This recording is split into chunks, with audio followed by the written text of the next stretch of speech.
Hey guys, welcome to another tutorial, and in this one I'm gonna be showing you how you can share your Instagram story on your WhatsApp status.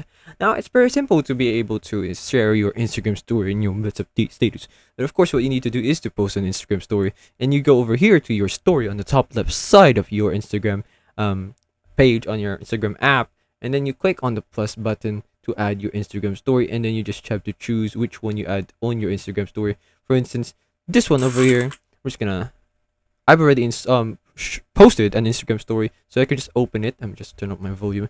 So this one here, I have my Instagram story here posted, and what I just need to do is to click on WhatsApp over here, and you have to I have to share this without audio because I use an audio that's unavailable on WhatsApp.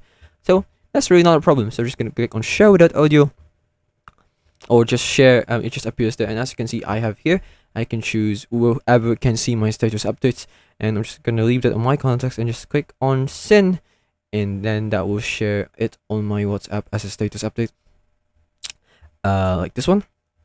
As you can see, I have uploaded a status update on my WhatsApp, and that's it. It's that simple. I hope this video helped you, and I'll see you in the next one. Thanks for watching.